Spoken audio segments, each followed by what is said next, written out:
Mi novia decidió dejarme para ir a un club con sus amigos solteros, justo cuando yo necesitaba ir al hospital después de un accidente.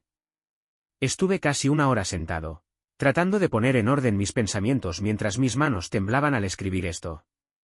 Necesito un poco de perspectiva externa porque, sinceramente, ya no sé qué pensar. Para darles algo de contexto, tengo 24 años y Lucía tiene 22. Nos conocimos en el último año de secundaria, y durante estos 5 años, terminamos viviendo juntos en un bonito apartamento durante 2 años.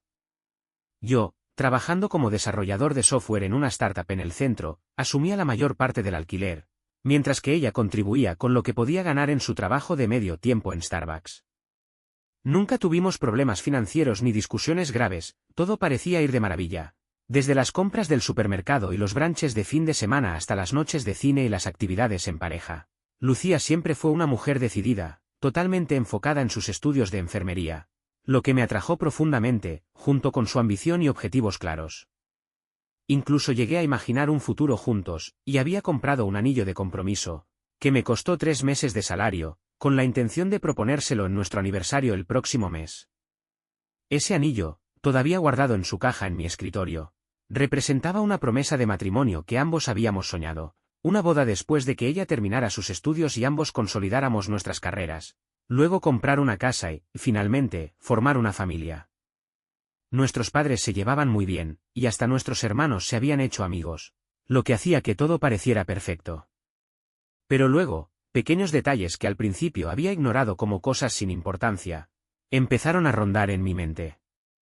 Recuerdo que, a veces, Lucía se ponía a la defensiva con su teléfono y se tardaba demasiado en responder, sobre todo cuando estaba con sus amigas de la facultad de enfermería. Estas amigas, con un estilo de vida que parecía girar en torno a las fiestas, siempre me causaron un poco de desconfianza. Sin embargo, confiaba en que ella solo se encargaba de cuidar a todas, asegurándose de que volvieran a casa sin problemas. Yo, por mi parte, nunca fui muy fiestero, prefería quedarme en casa jugando o avanzando con el trabajo, así que no me importaba que Lucía saliera 1 o 2 veces al mes con sus amigas. Esa noche, la del sábado que todo cambió, comenzó como cualquier otra. Ese día tenía una implementación importante en el trabajo, y como suele suceder en las empresas tecnológicas, aprovechamos los fines de semana para hacer estos despliegues. Mientras me preparaba para trabajar, Lucía se arreglaba para asistir a la fiesta de cumpleaños de su amiga Jessica, que se celebraba en un club nuevo y elegante llamado Club Azure, a solo 5 minutos a pie de nuestro apartamento. Aunque no me invitaron, acepté la situación con tranquilidad, pues tenía que quedarme trabajando hasta tarde. Recuerdo que Lucía eligió un vestido negro brillante que, aunque caro, la hacía sentirse espectacular. Me mandó una selfie para mostrarme lo increíble que se veía, con un mensaje juguetón que decía algo como, sí, papá, lo que me hizo reír y, momentáneamente, me hizo olvidar cualquier sentimiento de celos. El día pasó entre café, pantallas de ordenador y el típico apagar y encender, que siempre termina solucionando todo, hasta que, alrededor de las 7 de la tarde, Lucía me dijo que ya se estaba preparando para salir. Más tarde, alrededor de las 9 de la noche, me envió un mensaje diciéndome que ya iba de camino al club. Yo respondí con un emoji de aprobación, dejándola disfrutar de su noche sin ponerle ninguna barrera. Sin embargo, conforme avanzaba la noche, algo en las historias de Instagram que subía Lucía desde el club me empezó a incomodar. Aunque mostraba a ella y a sus amigas tomando tragos y bailando, había algo raro. En una de las publicaciones, el lugar estaba mucho más lleno de lo que esperaba, y había muchos más hombres que lo normal para ese tipo de ambiente. Mi instinto me alertó, pero traté de no preocuparme demasiado para no arruinar su noche ni empezar una discusión sin motivo.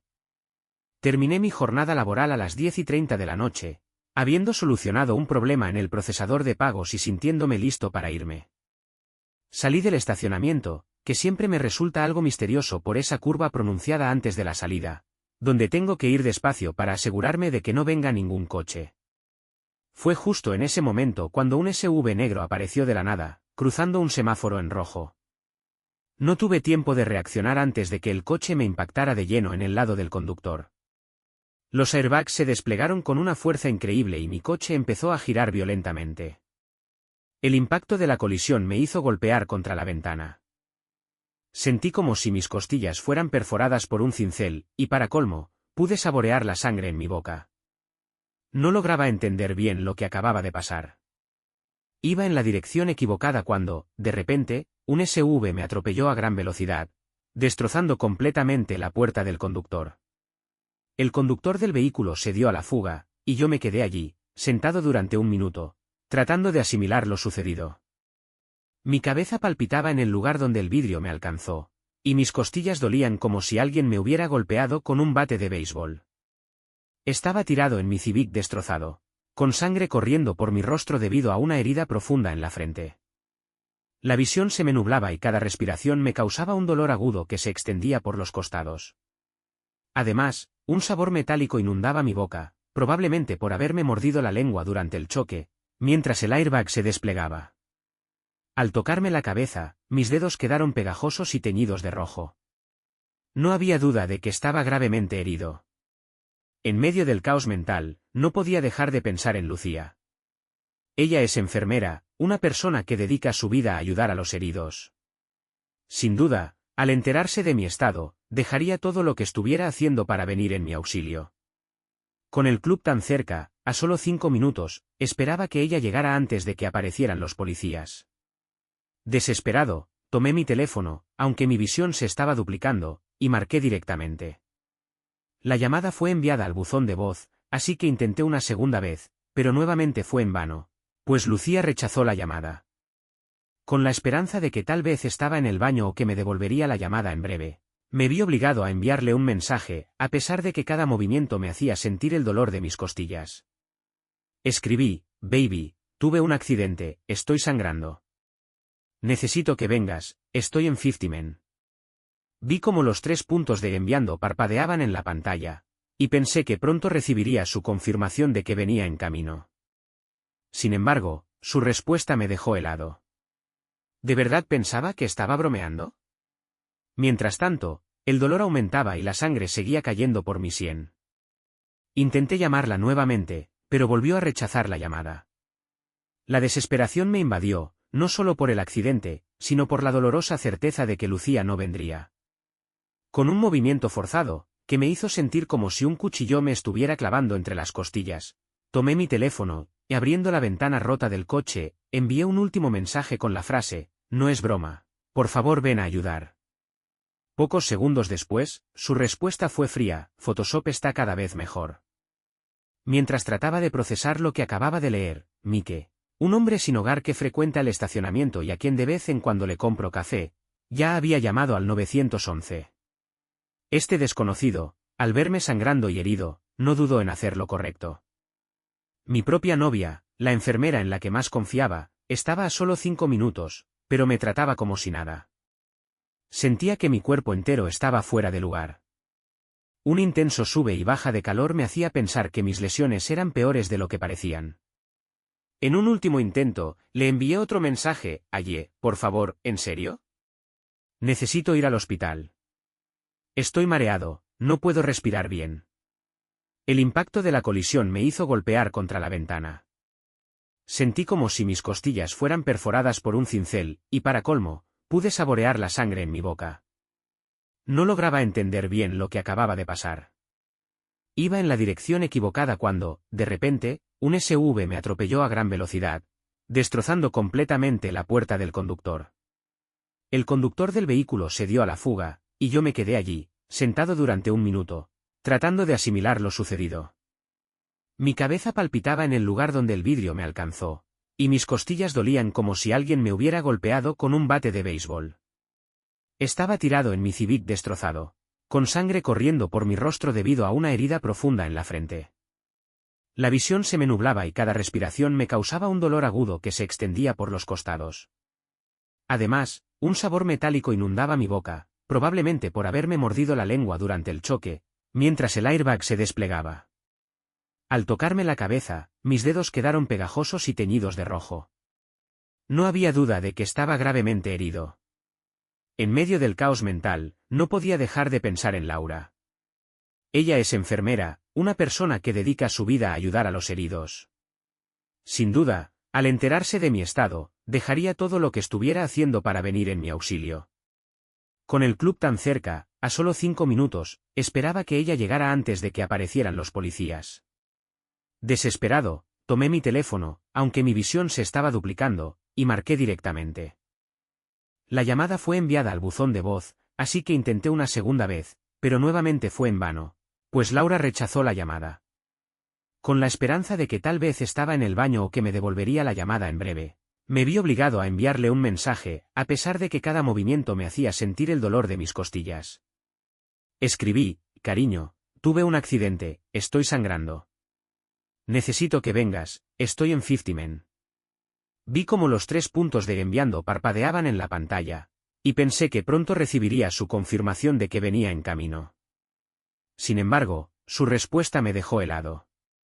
¿De verdad pensaba que estaba bromeando? Mientras tanto, el dolor aumentaba y la sangre seguía cayendo por mi sien.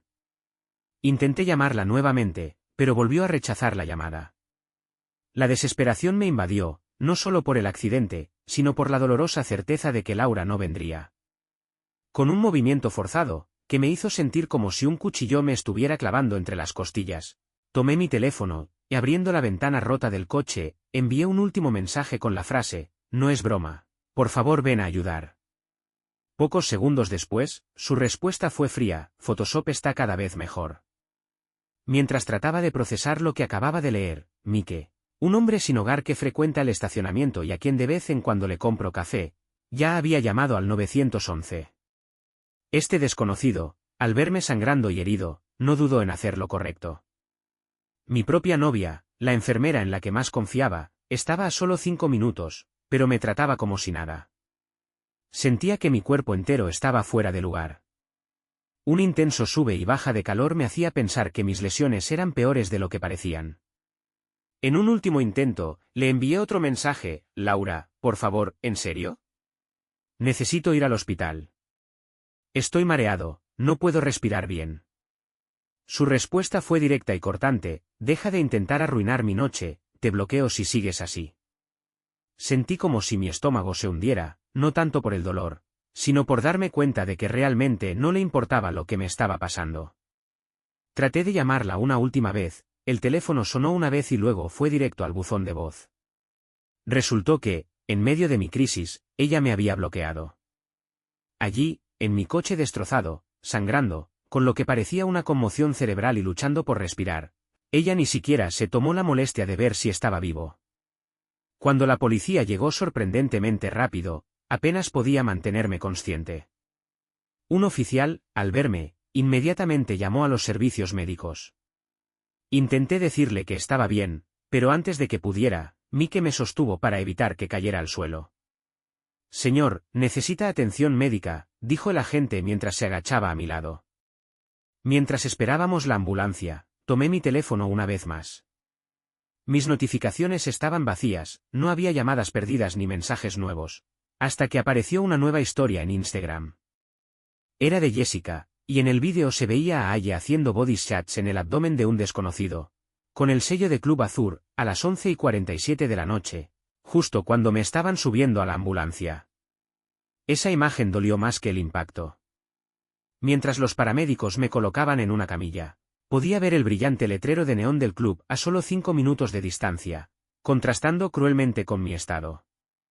Antes de que las puertas de la ambulancia se cerraran, mi mente se trasladó al anillo de compromiso que guardaba en el cajón de mi escritorio en casa, el mismo que había costado más que todos los préstamos estudiantiles de Aye. La combinación de shock y pérdida de sangre realmente te hace replantear tus decisiones de vida. El trayecto en la ambulancia fue extraño, como esos sueños en los que todo se siente borroso y distante, aunque cada bache era como un golpe en las costillas. El paramédico que me acompañaba intentaba mantenerme despierto, probablemente para evitar que perdiera el conocimiento. Cuando me preguntó si había alguien a quien debían llamar, me reí, a pesar del dolor, y le respondí con sarcasmo que mi novia estaba en el club, haciendo body shots con otro hombre, mientras me bloqueaba por pensar que estaba fingiendo el accidente. Intenté justificar mi risa diciendo que era producto de la conmoción cerebral. Llegamos a urgencias alrededor de la medianoche, y me llevaron directamente a una pequeña sala junto a otros 3 pacientes. El hombre a mi lado no dejaba de vomitar, lo que no ayudaba a mi propio malestar. La enfermera que me registró me hizo las preguntas de siempre, y cuando preguntó por un contacto de emergencia, me di cuenta de que Aye seguía en mi lista. Tuve que explicarle que no estaba disponible, lo que le provocó una mirada de lástima e incredulidad, como si se preguntara qué tipo de persona no tuviera a nadie a quien recurrir en un momento tan crítico. A la 1 de la madrugada, un médico revisó mis radiografías y confirmó que tenía 3 costillas rotas en el lado izquierdo y que la lesión en mi cabeza era preocupante. Me hicieron una tomografía computarizada para descartar hemorragias cerebrales y me pusieron 7 puntos de sutura por encima del ojo, donde mis gafas se habían incrustado en mi rostro. Durante todo este proceso, mis dedos temblorosos apenas podían sostener el teléfono sobre la mesita de noche, viendo impotente cómo Aye seguía bloqueándome en todas las redes sociales. No podía dejar de pensar que ella, seguramente, seguía en el club, de fiesta y haciendo lo que quisiera, mientras yo yacía en una camilla, siendo suturado. Lo que más me impactó, según comentó una de las enfermeras, fue que normalmente administran analgésicos por vía intravenosa de inmediato, pero en mi caso tuvieron que esperar para confirmar si había consumido alcohol. En ese momento, pensé, al menos Aye no podrá acusarme de estar ebrio inventando excusas. Allí estaba yo, con las costillas rotas, preocupado por demostrarle a mi novia que no estaba mintiendo. A las 2 de la madrugada, me trasladaron a una sala para observación nocturna. Fue en ese momento cuando las cosas tomaron un giro inesperado. Tenía conmigo mi bolsa de laptop del trabajo, lo que me permitió ingresar a Instagram desde mi computadora, ya que Hallie había bloqueado mi número.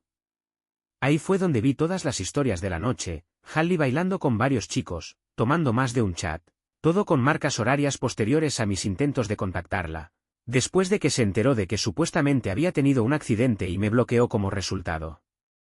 Pero lo que realmente me dejó paralizado fue una publicación a las 2:47 de la madrugada, cuando compartió una última historia con sus amigas, saliendo del club, con el pie de foto, la mejor noche de mi vida.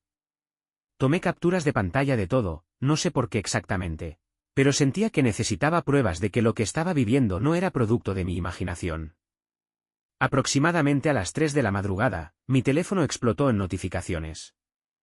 Resulta que Hallie me había desbloqueado, probablemente al llegar a casa o al ver el desorden en el baño, por el cual estaban evaluando mi conmoción cerebral en el lugar del accidente. Empezaron a llegar mensajes llenos de angustia: ¿dónde estás? ¿Por qué no respondes? Hola, tu auto no está aquí. Dios mío, estás en el hospital. ¿Qué hospital? Contéstame por favor. Más tarde conté un total de 67 mensajes, que evidenciaban su creciente preocupación al darse cuenta de la gravedad de la situación. Pero mi mente seguía anclada a esa leyenda en Instagram.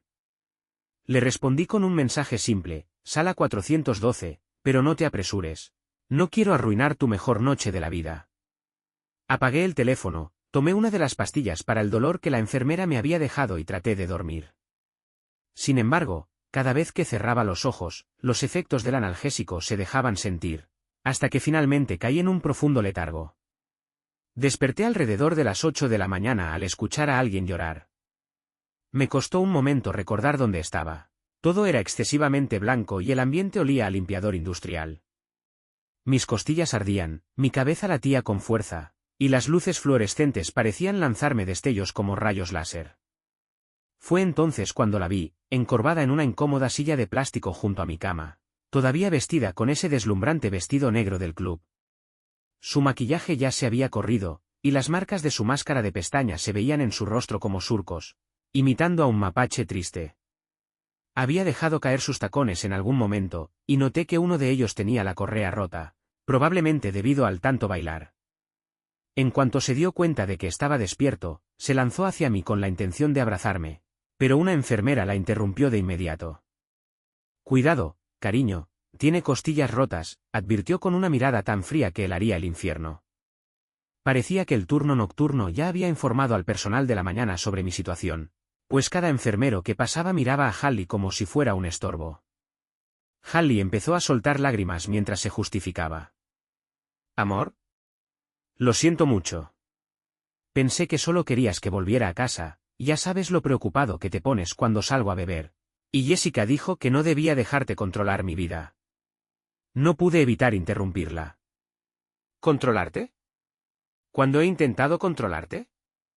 Ella se encogió un poco y con voz temblorosa, respondió: es que, ya sabes, te comportas de manera extraña cuando salgo con mis amigas. A lo que le contesté, ¿extraña? ¿Extraña por querer que tu novia haga body shots con desconocidos? Su rostro se puso pálido, y supe que no se había percatado de que había visto aquellas historias en Instagram.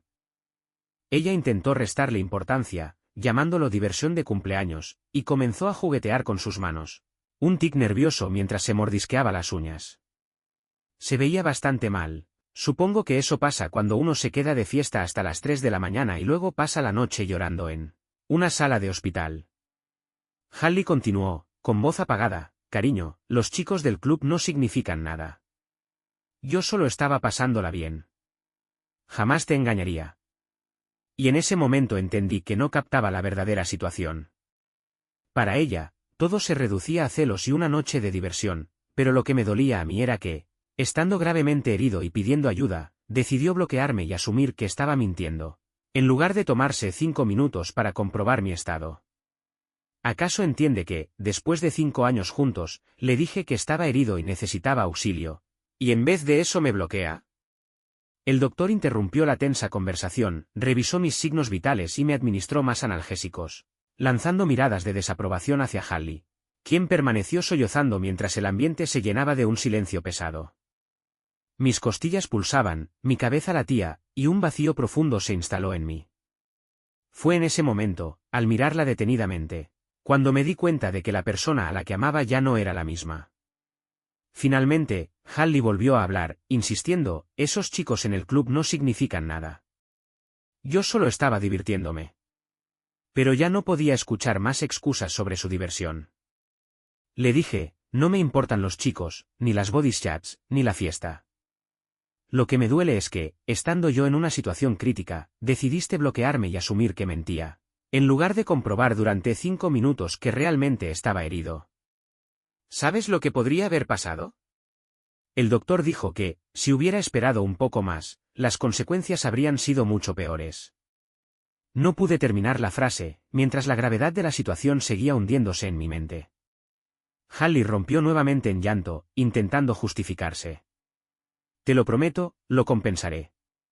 Borraré Instagram, dejaré de ir al club, haré lo que sea.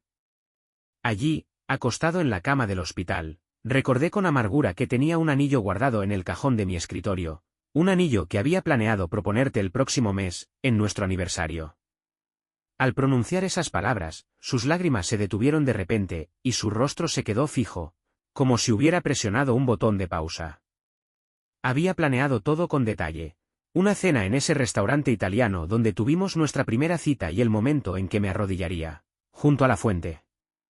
La miré detenidamente, observando el maquillaje corrido, el cabello desordenado y ese vestido caro ahora arrugado por haber pasado la noche en una silla de hospital. 5 años de recuerdos, de amor y confianza se desvanecieron en una sola noche. Con voz tranquila, le dije. Tal vez deberías ir a casa a descansar. Te llamaré más tarde. En ese momento, ella comenzó a colapsar emocionalmente y me preguntó si eso significaba que estaba terminando nuestra relación. Le respondí que necesitaba tiempo para evaluar si aún podía confiar en ella después de todo lo ocurrido. Intentó protestar, pero justo entonces, una enfermera regresó, aparentemente habiendo escuchado la conversación desde fuera de la puerta, y anunció que las horas de visita habían terminado, aunque en realidad apenas eran las 9 de la mañana. Si no hubiera tenido las costillas tan fracturadas, hubiera querido abrazarla. Ayer recogió sus cosas y se quedó junto a la puerta, como si quisiera decir algo más, pero finalmente las palabras no salieron. Justo antes de salir, se detuvo, se dio vuelta y con voz quebrada, murmuró, ¿realmente? Lo siento. Te amo. Esa misma frase se repitió después de haberlo perdido todo. Cerré los ojos, haciéndome pasar por dormido debido a los analgésicos, y lo último que escuché fue el chasquido de su tacón roto al pisar el suelo del hospital mientras se alejaba. Me mantuvieron internado 2 días más. Durante ese tiempo, Aye continuó intentando visitarme, apareciendo al inicio de cada horario de visitas, viéndose cada vez más desarreglada, y los enfermeros no paraban de preguntarme si quería verla. Cada vez que respondía que no, simplemente ya no podía soportarlo. Además, reírme me dolía las costillas, y las excusas de Aye se volvían cada vez más ridículas. Cuando se enteró de lo sucedido, mi madre condujo desde Pittsburgh sin pensarlo 2 veces.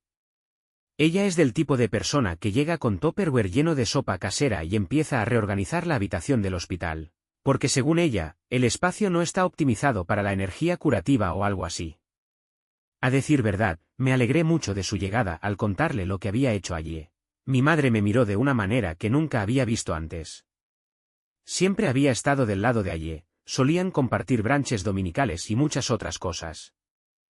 Pero cuando vio las marcas de tiempo de los mensajes de Aye y las historias de Instagram, se quedó en silencio y comenzó a limpiar mi habitación del hospital de una forma casi automática, comentando de manera casi agresiva mientras reorganizaba mis vasos de agua. El basurero se vacía solo, dijo en tono seco. En ese momento, en lugar de decirme que debía ver lo bueno en las personas y resolver las cosas con amor, me estaba transmitiendo, de manera indirecta, que me alejara de ella. Sin embargo, lo peor de esos días no fue el dolor, aunque ciertamente dolió, ni mucho menos la comida del hospital, especialmente esa gelatina que parecía haber sido preparada con el único propósito de transmitir tristeza. Lo peor fue la avalancha constante de mensajes de Aye. Ella había entrado, lo que yo llamaría, en modo control de daños. Hablé con mi terapeuta sobre lo sucedido, eliminé Instagram, bloqueé a todos esos chicos y dejé de salir con Jessica. Mientras tanto, Aye seguía enviándome mensajes pidiendo explicaciones. Por favor, déjame explicarte, no puedo comer ni dormir. Y después de recibir más de 50 mensajes, finalmente decidí responderle. Bueno, al menos ahora sé que contestas cuando realmente te necesitan.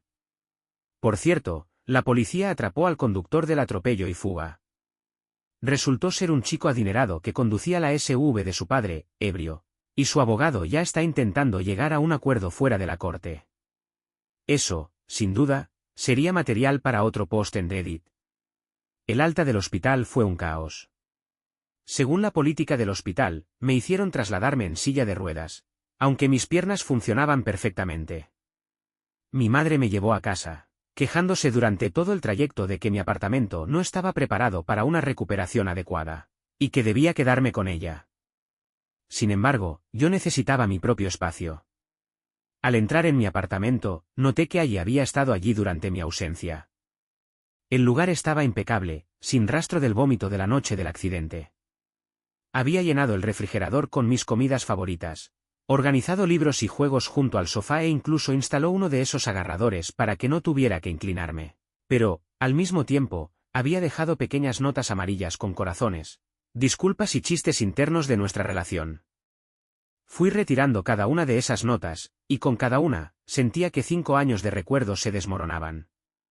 Todo lo que podía pensar era en ella bailando mientras me subían a la ambulancia, en ella bloqueando mi número mientras yo sangraba. ¿Cómo podía confiar en alguien que me trataba de esa manera en un matrimonio? Después de una semana de evitar las llamadas y mensajes de Aye, mi teléfono registró que intentó llamarme 147 veces. Empecé a pensar que quizá finalmente había captado la indirecta. Pero no, en lugar de retroceder, decidió intensificar sus acciones. Pasó 3 días acampando en el estacionamiento frente a mi edificio, sentada en su coche como una especie de acosadora con brillo. Luego, anoche, alrededor de las 2 de la madrugada, me desperté con golpes en la puerta, como si alguien intentara derribarla. Por favor, sé que estás ahí, tenemos que hablar, y no saldré hasta que abras la puerta, insistía la voz. Intenté ignorarlo, pero ante la posibilidad de quedarme toda la noche sin paz, me levanté y abrí la puerta antes de que despertara todo el edificio. Gran error. Allí estaba ella, casi cayendo dentro de mi apartamento, con el cabello despeinado, la máscara de maquillaje corriendo por su rostro, y todavía vestía una de mis viejas sudaderas de vodka que había tomado hace años. Olía a una extraña mezcla de café y tequila y parecía no haber dormido en días. «¿Te ves como te dije?», fue lo primero que logré decir a esa hora tan intempestiva, lo que le provocó una risa, pero no una risa feliz. «Llevo durmiendo en el coche, no puedo volver a casa, no puedo comer ni dormir. Solo necesito que me escuches». «Estoy seguro de que todo el edificio nos escucha», le comenté, cerrando la puerta detrás de mí. Aye intentó avanzar, pero tropezó, claro, Estaba ebria y preguntó con timidez, ¿puedo sentarme? Se quedó cerca del sofá, como si no estuviera segura de si tenía derecho a hacerlo. Esta era la misma chica que, en otro tiempo, solía irrumpir en mi vida y se tiraba en mi regazo mientras jugábamos videojuegos. Ahora, sin embargo, actuaba como una extraña en lo que antes llamábamos nuestro hogar. Asentí, aunque me arrepentí de inmediato, ya que cada movimiento de mi cabeza aún me mareaba. Fue entonces cuando ella se quebró emocionalmente. Sé que lo arruiné. Sé que un simple, lo siento, no es suficiente. Pero tienes que entender que realmente pensé que te estaba mintiendo, que inventé un accidente de coche solo para arruinarte la noche. La interrumpí. No, no se trata de eso. Pero ella siguió, sí, lo sé, pero es complicado. Fue entonces cuando Jessica intervino, recordándome entre risas, a pesar del dolor en mis costillas, que aquella misma Jessica había invitado a varios chicos al club y me había advertido que no intentara controlarte. Lucía se estremeció y explicó, estás equivocada, nunca has intentado controlarme. Lo he comprendido ahora, dejé de juntarme con ella, bloqueé su número y la eliminé de todas mis redes. Entonces le respondí, lo que me estás diciendo es que preferiste escuchar a tus amigas solteras sobre nuestra relación, en lugar de hablar conmigo, tu novio de 5 años. Con la manga de mi sudadera secándose sus lágrimas, ella replicó, sé que ahora todo suena estúpido, pero escuché esas cosas y empecé a dudar. Y esa noche, cuando me enviaste un mensaje, sentí que todo se acababa. Pensaste que te estaba mintiendo, manipulándote, intentando controlarte. Después de 5 años juntos, eso es lo que pensaste de mí. No, lo peor es que te dejé de lado de nuevo. No es por mis costillas rotas, es que cuando realmente te necesité, cuando estaba asustado, herido y pidiendo ayuda, elegiste a todo el mundo por encima de mí. Arruiné todo lo que dejé llenar mi mente, sin siquiera pensar en la persona que siempre estuvo ahí para mí. No merezco pedirte nada, pero te juro que seré mejor. Solo dime cómo puedo demostrarlo. La miré, completamente destrozada, vulnerable, la misma que durante 5 años fue mía. Y por primera vez no supe si quería arreglarlo. Exhalé lentamente, mi cuerpo aún en proceso de recuperación, aunque de alguna forma el dolor físico parecía menor que todo lo vivido. Finalmente le dije, te daré una oportunidad, Lucía. No es que ya te haya perdonado ni que todo esté bien, pero 5 años significan algo. Si quieres arreglar esto, tendrás que luchar por ello. Sus ojos se abrieron, sorprendidos, como si no esperara mi respuesta. Sí, lo haré, te lo juro, murmuró. Apenas tuve tiempo de reaccionar antes de que se lanzara a mis brazos, abrazándome con tanta fuerza como si temiera que desapareciera si me soltaba. Aunque aún no he recuperado por completo la confianza en ella, el hecho de que haya reconocido su error me demuestra que sabe que se equivocó y que está sinceramente arrepentida. Edit 1. Ante las numerosas preguntas, confirmo que sigo llevando el anillo de compromiso. La confianza se reconstruye con el tiempo y no tengo intención de apresurar nada. Edit 2. Para quienes preguntan, el chico que impactó mi coche está enfrentando cargos criminales. Sí, Jessica, la amiga en cuestión, intentó aparecer en nuestro edificio, pero la seguridad la rechazó. Además, confirmo que estoy en terapia, aunque aún no hemos comenzado la consejería de pareja. Actualización, respondiendo a la pregunta sobre la sudadera, sí, ella sigue usándola. Algunas cosas parecen no cambiar, pero si vuelve a equivocarse, al menos ya sabré qué es lo primero que debo quemar.